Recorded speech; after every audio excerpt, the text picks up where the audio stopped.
आपण या निमित्ताने या घरांसाठी 1,20,000 रुपये थेट देतो, नरेगाच्या माध्यमातून 28,000 रुपये देतो, पुन्हा प्रत्येक घराला शौचालयाकरता 12,000 रुपये देतो, असे या ठिकाणी आपण जवळपास 1,60,000 रुपये या माध्यमातून आपण देतो।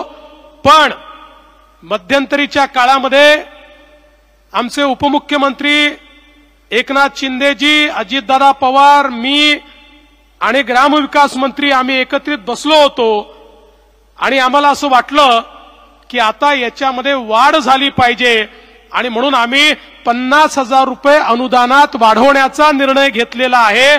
त्यामुळे आता प्रत्येकाला 2 लाख रुपयाच्या वर या ठिकाणी घर बांधणी करता हे पैसे मिळणार आहेत। आणि यासोबत एक अजून निर्णय आम्ही केलेला आहे की तुम्हाला जसं मोफत घर मिळालं पाहिजे तसं त्या घरामध्ये मोफत वीज देखील मिळाली पाहिजे।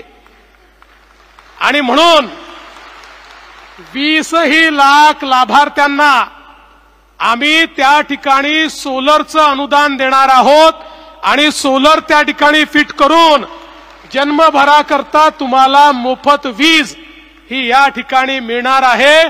कारण मोदीजींच्या ठाई केवळ समाजातला गरीब, शेतकरी, शेतमजूर, बाराबलुतेदार हा त्यांच्या पहिल्या रांगेमध्ये बसतो आणि म्हणून मोदीजींनी सांगितलं हा जो शेवटचा माणूस आहे त्याची पहिले चिंता करा, त्याला घर द्या, त्याला शौचालय द्या, त्याला या ठिकाणी मोफत वीज द्या। आणि म्हणून हा कार्यक्रम या ठिकाणी आम्ही हातामध्ये घेतलेला आहे।